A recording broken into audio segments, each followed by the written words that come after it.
PlayStation. So, I usually sort of script these videos and write out a nice funny script that I think is hilarious, but I thought for this video we'd try something different and I'd just read my notes and go off the cuff and see what happens. It could be terrible, it could be great, we'll just see. Who knows? It could be nothing, could be something. Who cares? Right, so last night we had the finally, the PlayStation Conference.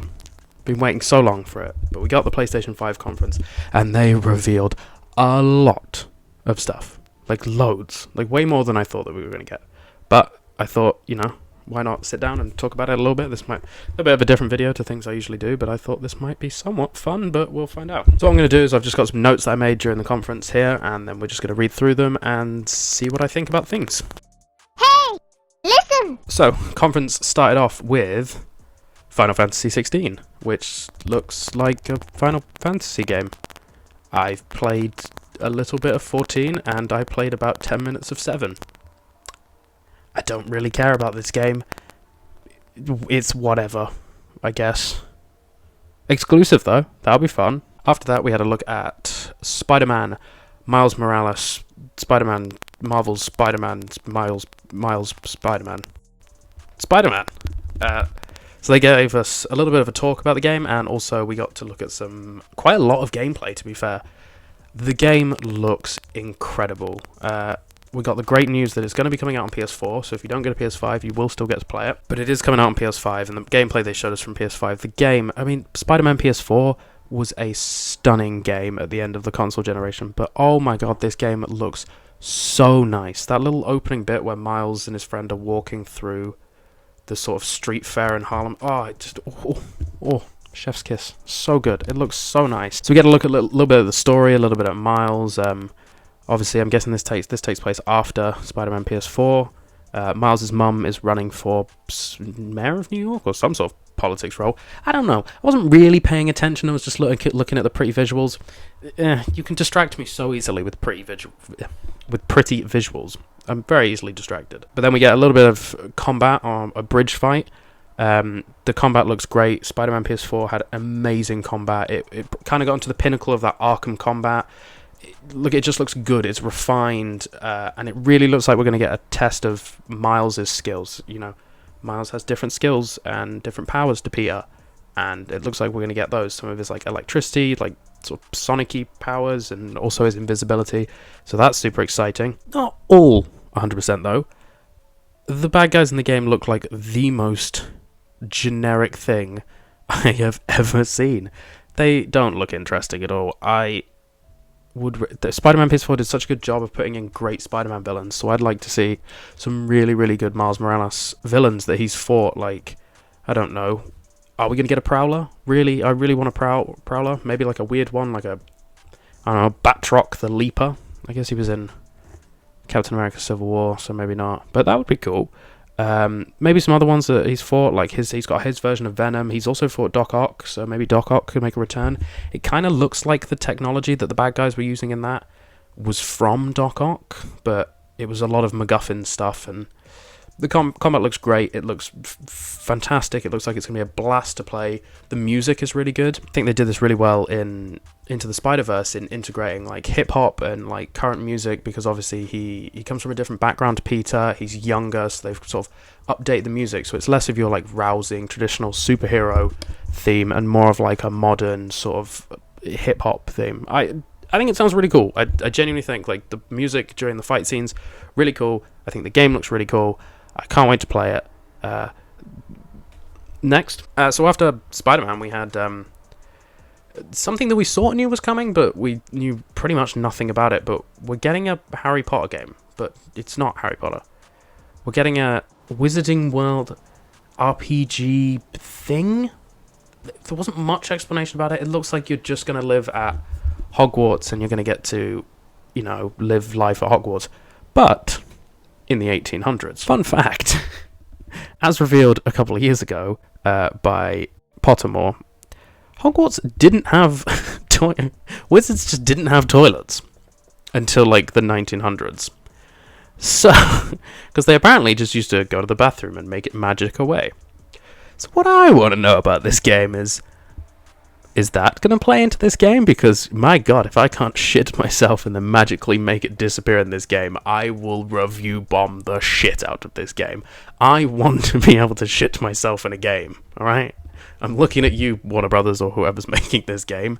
I want that in the game. I also want to be able to, like, kick about as a Slytherin and just sort of bully kids, or jab them with my wand. And does this also mean, like, could you kill people? Because, like, the thing I have about...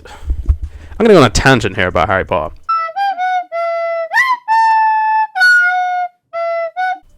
But, like, there's just a spell that you can learn, and spells seem pretty easy to learn. And there's just a spell that kills people, right? You can just kill people. So, are we going to get that in the game? Like, are we just going to get... Could I just learn that Avada Kedavra and just kill a bunch of students? Like, that seems pretty dark. There didn't look to be much gameplay. It looked a lot of, like, in-engine CG footage. But it kind of looks cool. I am interested. The early Harry Potter games were so good. I think the pinnacle being like Order of the Phoenix, where you could explore Hogwarts. That was so good. And then we're kind of stuck now. We got like cover shooters. Like the last 2 Harry Potter games were cover shooters. So I'm excited to get back into that world. I think, I don't know, it's probably not going to be a first day purchase for me. I'll definitely see what the reviews are like, but that's kind of exciting. So after that we had Call of Duty Black Ops Cold War. I am very excited for this game, although it looks like they've taken a bit of a step back in the gameplay. I absolutely adore the Black Ops series. The story in that is so good. Black Ops 1 and 2. Black Ops 2 is my favourite Call of Duty of all time. Come at me, Modern Warfare 2.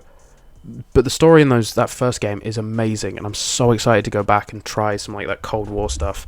It does look very, very violent. Like they were doing some like Doom-esque takedowns where like I was grabbing a guy and executing him by attaching a grenade to him and throwing him. Also, that trailer seems like it was shot on the Fast and Furious runway, because they were driving down that runway for a good few minutes before anything happened, and you could not see the end of it. I mean, the game looks cool. I'm really excited for it. We're getting the alpha for the multiplayer soon, so look, this game's going to be great. After that, we had a couple of games I'm just going to sort of skip through quickly, because I don't really care, and I'm self-indulgent, and this channel's about me. We got Resident Evil 8. I haven't played Resident Evil 7, but I've played every other Resident Evil. This looks good. I'm probably not going to play it because I'm a big baby and I'll probably be scared of it. But, you know, I like that it looks very like Resident Evil 4-y with that sort of village town bit. And Resident Evil 4 is great. They're keeping the first-person perspective. It's probably going to be weird and creepy. I'm probably not going to play it because, again, big baby and I'm scared. But it looks really cool. After that, we had Devil May Cry 5. Game, again, not played it. It's a special edition. You get some more things. I think you can play as Virgil or Dante. Don't know. I like the Devil May Cry series. Haven't played them in a long time. It's coming. After that, we got Demon Souls.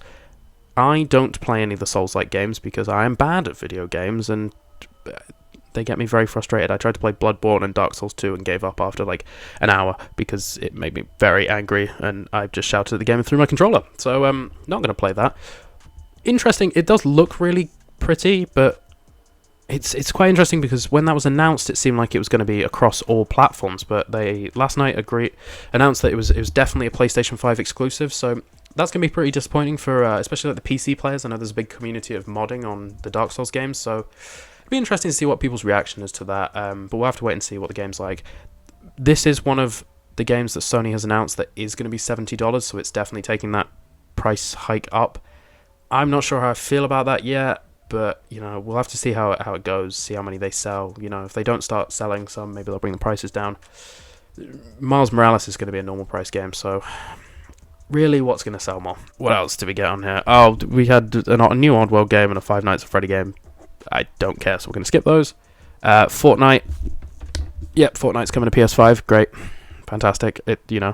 We need all that processing power of the PS5 to run Fortnite because it's a very graphics-intensive game. I've played 3 games of Fortnite. I don't care, but I guess cool that it's coming to PlayStation 5. Who cares, really? Last couple of things we got from them. We got the PlayStation Plus collection, which I actually am really excited about.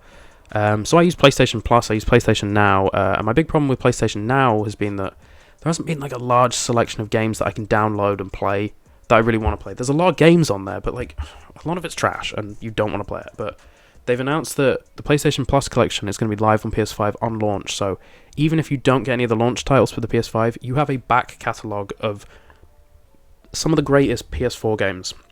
We're talking The Last of Us Remastered, we're talking Uncharted 4, We're talking Until Dawn, like some of the greatest games, God of War, right?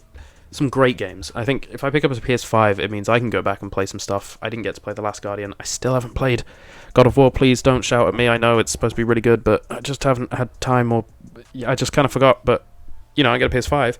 You get all these games.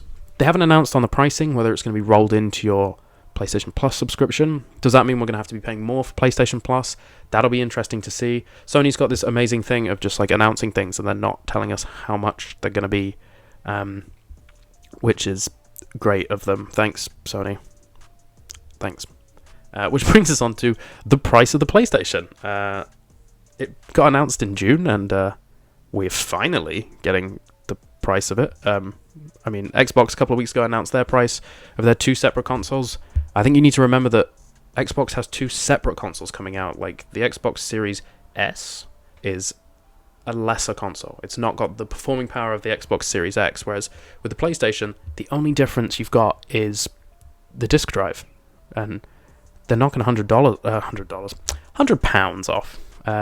So we're going to be at a £359 for the PlayStation Digital Edition and a £449 for the PlayStation with the slippy disc drive thing, which can take Blu-rays up to 100 gigs. So, you know, that's cool. Like, less downloading of things, because I think the biggest thing with the PlayStation 4 is you buy a disc and then you still have 100 gig or something to download. So that's kind of nice. I think for the digital edition, the price is good, right? £359. I think that sits at about where the PlayStation 4. You give it a couple of months and you'll be able to get a PlayStation 5 for way less than that. I mean, I didn't buy my I got a launch PlayStation 4, but I waited a couple of months and I saved like £150. So I think the price is good. Also, they announced that it had been announced before, but the PS4 will support external hard drives for PS4 games, which is really interesting. So you could take your whole library of PlayStation 4 games, chuck them onto an SSD, and then you can play them on your PS5. And again, that's the biggest thing with the PlayStation 5 is that we have got an internal SSD, which is amazing. Games are going to load so quickly. Xbox is still going with a mechanical hard drive. So I think Sony's taken a huge step up in putting a really competitive price with a great console, and it has an SSD that you can instantly load games off. You're going to reduce loading times. I think it's going to be a huge step for Sony in overtaking Microsoft with the Xbox. After all that, we got like this weird God of War Ragnarok tease where they announced it's coming out next year, but we literally only got a logo. Hopefully that game is being worked on, otherwise that's going to be a rushed job, isn't it? It got a year to get that out. I'm sure that the first game looked like it was amazing. Everyone raves about it, so hopefully this one is good as well. I will maybe play the first one and then catch up with the other one. A few more things they announced. They announced a few more peripherals, you know, the usual Sony media controller, docking station for £30-40, and then also they announced the price of the controller. The controller's going to be £70, which is completely fucking stupid. 70 quid for a controller. I can go and get a Scuff controller for that price. I know it's got this dual sense and the 3D touch and all that crap, but £70 for a controller, and your console's only going to ship with one. I know Couch Co-op is on the down low, which I'm very sad about. I made a video about it. You should check it. It'll be around here somewhere. But £70 for a controller just seems very expensive. Finally, they announced that when it's actually coming out, and pre-orders start today. Good luck trying to actually get one. But it's coming out on November 12th, which is, you know, not that long away. Well, November 12th for, weirdly, like the US, Japan, Australia, New Zealand, and a couple other places. And then in the UK, we get it on the 19th, which is, one, exciting. I probably won't be able to buy it on launch, but, you know, it's not that far away. We'll start seeing people playing on PlayStation 5s, and, you know, people will finally have a console that 100% supports 4K gaming, which, you know, it's exciting. I mean, I'm not going to do that because I'm not buying a 4K TV because I'm not made of money because, you know, they're expensive. I think overall the PlayStation conference was really good. Nothing sort of blew my mind. I mean, yeah, we kind of knew there was going to be a God of War teaser. We knew that's coming. I knew Miles Morales was coming out. I knew it would be good. It was really nice to see gameplay. I think they were banking on Final Fantasy being quite a big reveal, but for me it just kind of flopped short. And I've seen a lot of people on the internet talk about it not being a big wow moment. I think a lot of people are waiting for the second half of the 7 remake, which I think has a lot more good faith. But I think what they did really well was announcing the price. You know, Xbox had announced their price, and I think it's really good that PlayStation announced it at a really competitive price. And I think, dare I say it, I think this is going to be another generation where the PlayStation wins out. I have a feeling that people are going to buy that PlayStation 5 more than they're going to buy the Xbox. That being said, it's still very exciting. We have a very exciting couple of months coming up in terms of video games and stuff, which means that I will be trying to keep up with it with videos and stuff. Hopefully, we'll see. I try and hold myself to a schedule, but at the same time, I'm also bad at making YouTube content, so, But yeah, if you did like this video, if you like this sort of weird, rambly version where I don't write a script, feel free to subscribe, or just like or share. I don't know, I'm trying, okay? This has become really, really beggy at the end. Look, I don't mind. If you like the video, drop a like. That's all I ask for. Subscribe if you really feel like it. I am trying to hit, I don't know, let's say 100 subscribers before the end of the year, which is a really low amount of subscribers that I want. But, you got reasonable goals, people. Reasonable goals. Until then, I guess I'll just run away now. I never know how to finish videos, so, later.